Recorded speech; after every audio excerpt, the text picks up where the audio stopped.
Tere! Carol Saarik viib meid taas mõtetes tagasi sisustusmessile ja uurime ka muud hooajale kohast. Kristjan ja Priit aga näitavad julge välistrepi tegemise viisi ja muud põnevat. Kõigepealt siis pilk tagasi sisustusmessile. Tere! Uue ja vana särav vastandamine, Skandinaavia stiil on minu tänase saate osa teemadeks. Esmalt piilume aga tagasi olnud sisustusmessile. Räägi palun selle korteri kontseptsioonist lähemalt. Tegemist on üsna suure korteriga sellises linnatingimustes. Jah, see konkreetne korteriprojekt on valminud koostöös ÜIT Kodu, koduportaali InKodu ja Eesti Näituste Keskusega. See korter asub Kalamajas Vibu tänaval ja meie arvates selles korteris võiks elada selline linnaelu armastav urbanistlik noor perekond, kes naudib seda Kalamaja hõngu.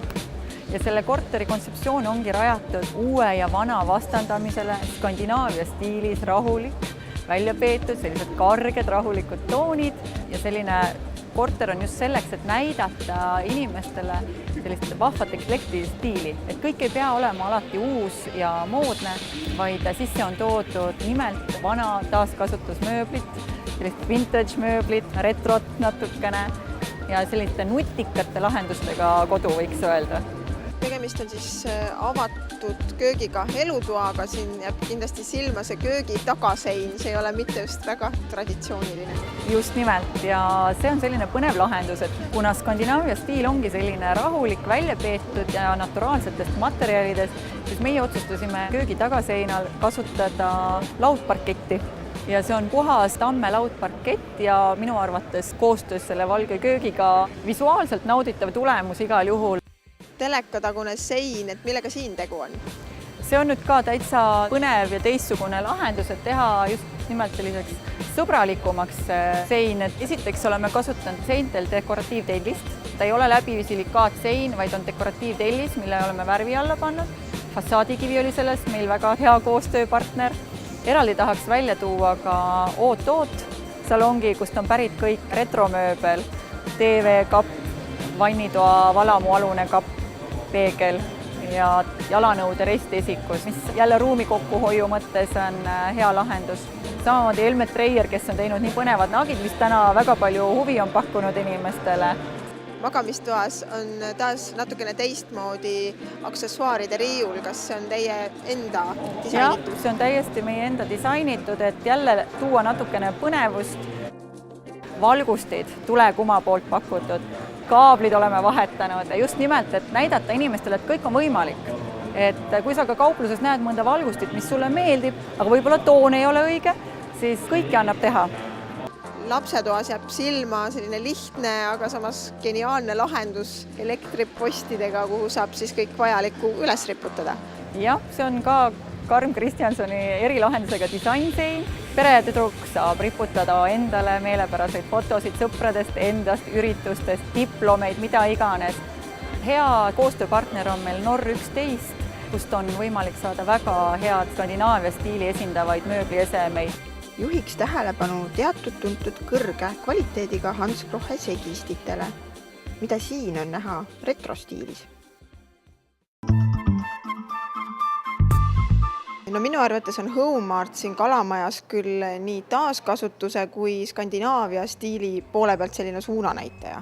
Telliskivi poes me olemegi ka proovinud muuta oma ilmed pisut selliseks kodusemaks ja toonud sisse ka taaskasutust ja proovimegi ka oma väljapanekute juures pakkuda inspiratsiooni ja ideid, kuidas vahvasti miksida oma vahel uut ja vana. Ja seekord on nii, et me toome ka Rootsis täiesti regulaarselt ise hoolega välja valitud mööblit. Kui nüüd tahta lähtuda Skandinaavia stiilist, siis kindlasti on oluline järgida materjale, kuna Skandinaavia stiil tegelikult ikkagi rõhub väga naturaalsetele materjalidele.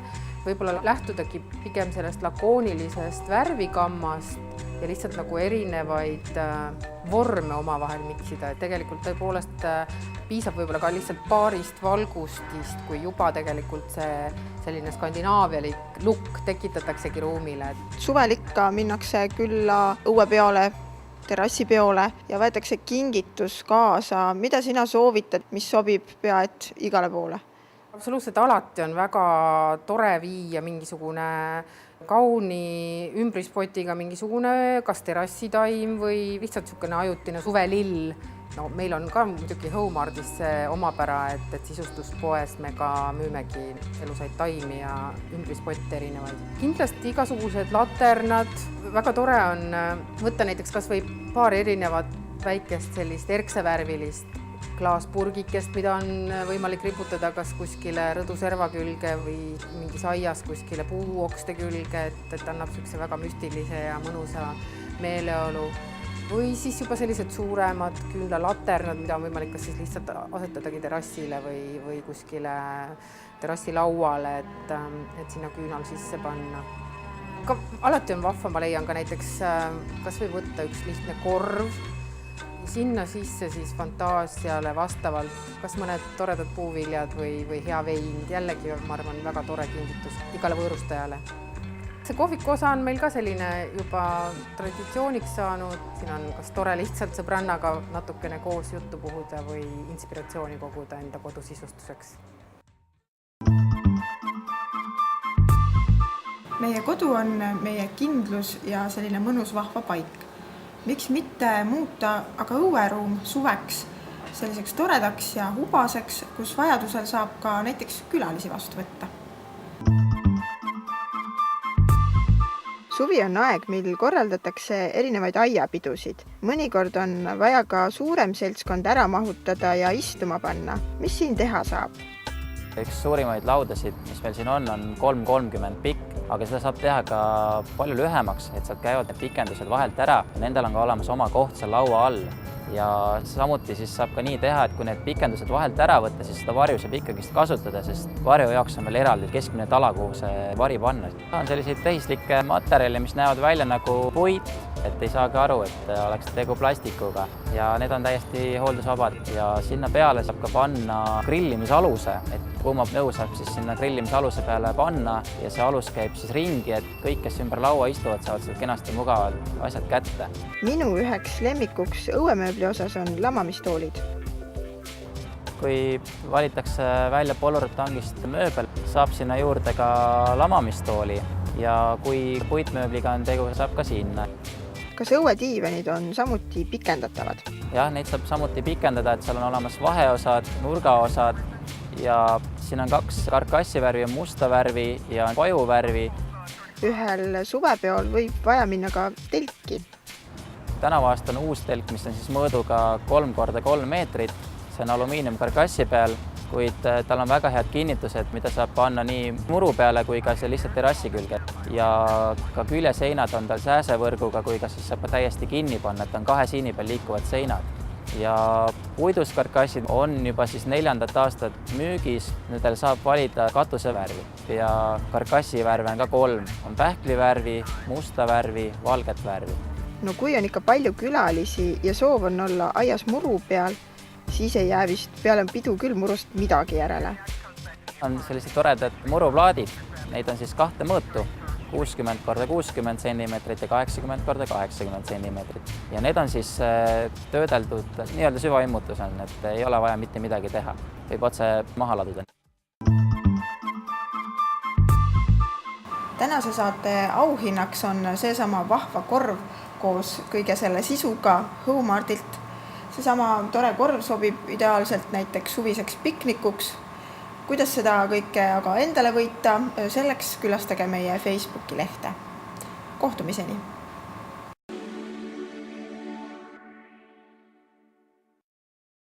Lihtne osta, lihtne paigaldada, lihtne omada, Ruuki katus. Üle Eesti aiad ja väravad, Mekslem aiameistrid.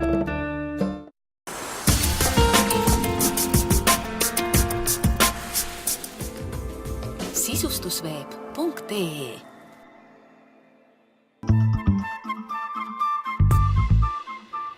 Tere! Hooaja lõpuni ei ole enam palju jäänud. Suvi on aeg, millal ka ugrilased unistada ja pisut argimuredest eemale minna saavad. Saab nokitseda ja mõne hea idee selleks leiate ehk tänasestki saatest. Kui selle Nõmme kortermaja projekt teie büroosse jõudis, siis millised olid need esimesed mõtted, kuidas seda asja siin lahendada? No, esimesed mõtted oli ikkagi kuidagi keskkonnale sobituda, sest et siin on olemas nagu omaette linnakeskus, siin on mõnus olla. Ja me mõtlesime, et kuidas seda saaks nagu arhitektuuriliselt tõlgendada. Selle eest me alustasime projekteerimist. Milliseid kortereid siit majast leiab, et kellele need mõeldud on? Pigem mõeldud nagu peredega inimestele. Ja siin on 2-toaline, 3-toaline, 4-toaline ja et ühetoalised ei ole. Tänapäeval on hästi oluline see, et kui palju hiljem nendes korterites elamine maksma hakkab, et kuidas on selle energiasäästuga selles majas lood? Meil on energiaklass A maja, selle tagamiseks on paksema soojutust kasutatud ja sundventilatsioonisüsteem ja igal korteril on see arvestus. Kuidas on korterid seest lahendatud, et tänapäeval on üks suur mure selles, et inimestel on asju palju, need ei ole kuhugile panna, et kas selle peale on ka mõeldud? See on lahendatud niimoodi, et all keldris on piisava suurusega panipaigad igale korterile ette nähtud ja siis on olemas garderoobikapid ja selleks on koha ette nähtud. Mis on siin maja korteritel veel eripärast? Ma saan öelda, et igal korteril on rudu või terrassi, kus me oleme see katuse peal. Siin on olemas 45-50 ruutu katuse terrass ja vaikses majas hoovi pool ja tänava pool mõlemal on mingi 20 ruut. See on nagu terrass. Sisearhitektuuris mina ütleks niimoodi, et see vannitoa kujud ei ole nagu pikk sõõrik, vaid on nagu sopiline, et saab seda dušinurga panna ja WC-potti paigutada ja sellega tekib mõnus ruumi. Me natukene räägime nüüd veel sellest keskkonnast, kuhu see maja on ehitatud, siis millised on nüüd selle keskkonna põhilised eelised ja kuidas see maja on siia sobitutud siis nii infrastruktuuri kui ka ilmakaarte mõttes? Lõuna poole on jätud nagu hooviala, millele avaneb enamised korterid ja hoone põhja pool on Pärnu maantee ja seal on kohe bussipeatus ja sellega saab sõita kesklinna 10-15 minutiga ja siis on siinpool edasi on Nõmme tõrg ja siis siinpool on raudteejaam. Sellised elu tagavad infrastruktuurid on kohe kättesaadaval. Ja siin on hästi näha igal pool on kõrged puud, kõrgharjastused ja see on, ma arvan, Nõmme eripära. Kellel on huvi, siis on tulemas kliendipäev 3. ja 5. juulil kella 5-7.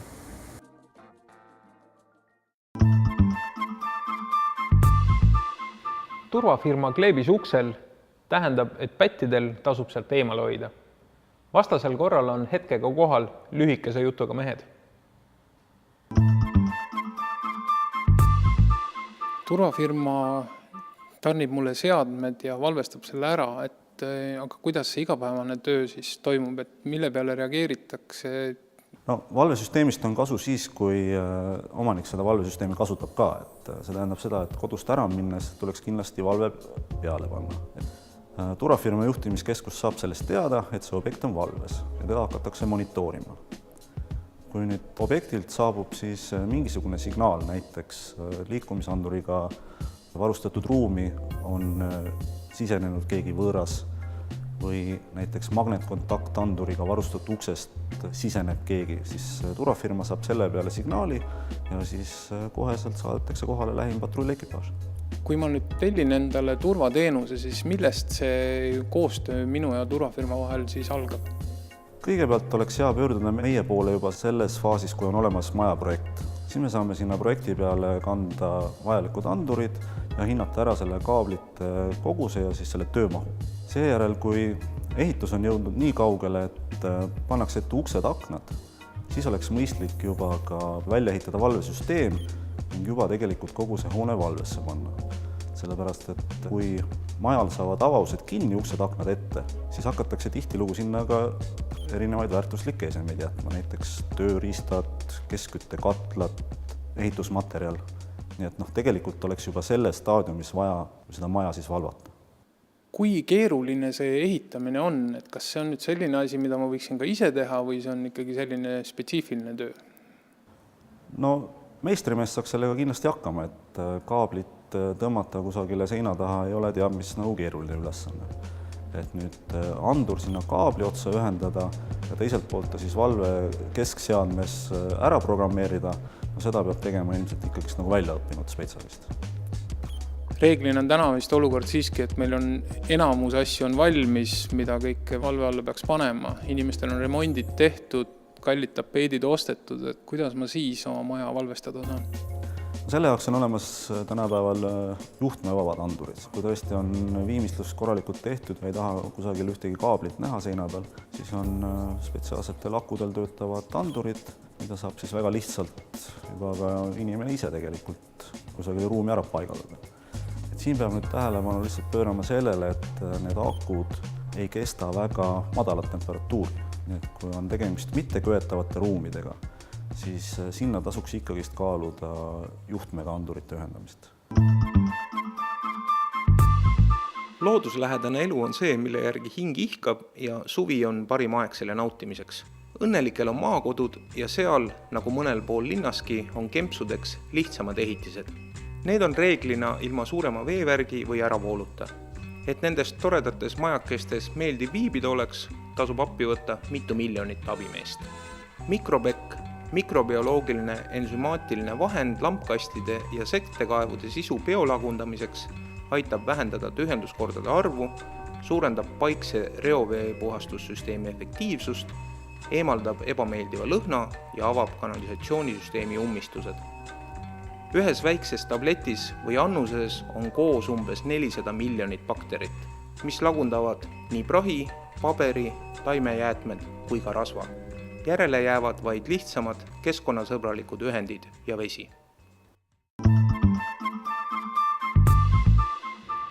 Mööda ilma rännates on kerge kohver suureks eeliseks.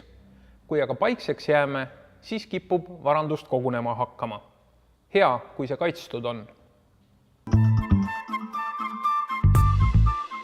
Suvi on käes, ilmad on ilusad ja inimesed naudivad kõike seda, mis toimub. Suve ilma võib teinekord olla siiski heitlik, et milleks peaks olema valmis. Suvel põhilised kahjud tekivad meil ikkagi suurtest vihmadest, tuultest. Koguriskikindlustus on see, mis aitab kõikide hädade vastu enamasti. Aga põhilised juhtumid, mis meil on siin aset leidnud, on tuulega. Aiamööbel, batuudid lähevad paraku nagu tuulega lendu ja võivad kahju tekitada mitte ainult sinu enda varale, vaid siis ka naabritele. Batuudid on lennanud naabrite hoovi ja naabri akendesse või siis autode vastu, et need kahjud on praegu olnud päris sagedased. Kui on koguriskikindlustus ja kui on olemas koduse varakindlustus, siis need asjad on automaatselt seal juba kaetud. Suvel lööb tihtilugu ka välku ja sellega seoses on tekkinud kahjusid, et kuidas teie neid käsitlete? Käsitleme tavapäraselt, et muidugi on palju kahjusi, mis jäävad alla oma vastutuse. Ehk siis oma vastutus on see osa kahjust, mis jääb alati kliendi kanda ja kui on tegemist niisuguste väiksemate kodutehnikatega, näiteks seal digibokside või wifi ruuteritega, siis need võivad jääda alla oma vastutuse, ehk siis siin kindlustus ei pruugi üldse mängu tulla. Millised on need peamised kanalid, mille kaudu teiega ühendust võetakse, et kas peab alati ise kohale tulema või saab kuidagi kiiremini ja lihtsamini ka? RSA-l on telefoni teel kahjukäsitlus, mis toimib siis 24/7 ööpäeva ringselt, et on meil lühinumber 1526. Aga just telefoni teel me registreerime need kahjuteated ära ja juhul, kui siis kahjukäsitlejal on hiljem täiendavaid küsimusi, siis juba võetakse kliendiga otse telefoni või meili teel ühendust ja täpsustatakse asjaolusi. Aga me ei eelda, et klient peaks kohale tulema või peaks meile kirjutama, et piisab helistamisest. Endale tehes on asjal sootuks teine mekk. Lihtsus ja geniaalsus ei ole kellegi poolt patenteeritud, seega laske aga fantaasial lennata. Tööd on aga hea teha siis, kui selleks on korralikud riided ja tööriistad. Kaua see trepp sul niimoodi olnud on siin? 1-2 aastat saab umbes. Vaata, pole nagu juhtunud sellepärast mitte midagi, et ta on olnud see välja lihvimata olnud ja see on üks kõva betoonikihi all olnud. Siis kui trepp on ära valatud, siis jätsin mingi 1,5–2 sentimeetrit jätsin peale valamata ja siis selle viimase kihi, see on see niisuguse värviline kiht siin peal. See on fibo sees, klaasikild sees, siin on vasktorujupid on sees, ühesõnaga kõike, mis nagu seda värvilisemaks veel teeks. aga mõtle, kui kihvt oleks niisugune põrand teha, eks ole, üks vannituppa näiteks või. No aga siin on ju ainult lihtsalt natukene fantaasiat. No ega just täpselt. Mis sa siia sisse veel võiksid panna? No, ma ei tea, münte kas või? Münte kas või, no mida iganes, mis pähe tuleb. Noh, vaata, kui elavaks läheb pind. Mis see tööde järjekord on, kui sa niisugust treppi tahaksid endal teha või mis iganes pinda? Alati peab olema, aluspind peab olema tugev ja jäik, eks ole, et ta ei liiguks, et ta ei tekiks sul mõrasid sisse siia. Ja see on suht koht väike pind, siin ei pea ka paisuvuuke tegema ega mingisugused seda laadi asja, mis nagu betoonpõrandatel käivad sees. Millega sa lihvid seda asja? Selle lihvisime nüüd siis teemantkettaga, selle põranda siin. No põhimõtteliselt peab ikkagi teevantkettaga lihvima, kui ta on nii kaua seisnud, ta läheb nii kõvaks see põrand. Betoon läheb ikka teadupärast ju aina kõvemaks, kui ta on niiskuse käes. Siis on ainult teevantketas, et siis ei päästa siin küll miskit muu, et siis ei saa siin käsitsi lihvida, küll mitte millega ei ole seda võimalik. Ja kui keeruline see lihvimine on? Ega ta ei ole keeruline, et noh, see masina hoidmine on nagu raske, kes on ennem nagu lihvinud, ütleme mingisuguste aparaatidega, samalaadsete käsiaparaatidega, see ei ole üldse mingi probleem lihvida seda. Peab olema natukene jõudu, et seda masinat kinni hoida. See siin päeva läbi põlvili niimoodi roomad, selle peal valusa ei hakka põlveda? Ei hakka, paned pükstele, paned põlvekaitsed sisse ja need kaitsed, mis nüüd on Tamrexi poolt on, need on küll väga head, on hästi pehmed. Tal on kuidagi niisugused õmblused siia tehtud, et ta ei liigu paigast ära. Kas see niimoodi ära lakkides sul jalal libedaks ei jää? Seda ma ei oska nagu ette ennustada. Ma ei usu tegelikult, see on välistingimus, eks ole, siin praegu ja kui ma tulen siit, on ikkagi ju jalg on natukene ikkagi liivane või niimoodi. Ma kardan, et ma karestan selle lihtsalt oma jalanõudega mingil hetkel ära ja siis ma ei usu küll, et iseasi see muidugi, kuidas ta nagu vihmase ilmaga on. Aga see tundub küll praegu niisugune hea pilt.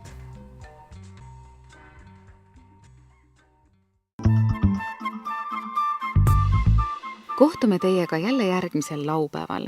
Siis arutleb Edaine Seti näitlejate Karin Raski, Andrus Vaariku ja sisekujundaja Mari-Liis Raudjärvega maakodu teemadel.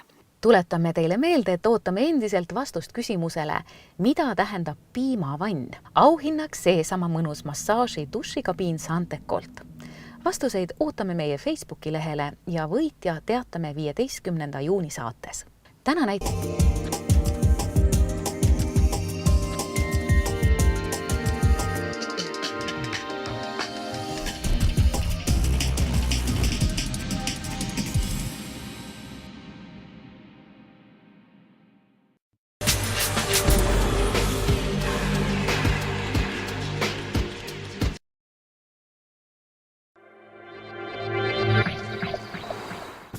Sadolin toob teieni vabaõhuetenduse sõprusest, golfist ja armastusest. 4 paaris mängivad Egon Nutter, Raivo Rüütel, Sulev Tepart ja Lauri Nebel.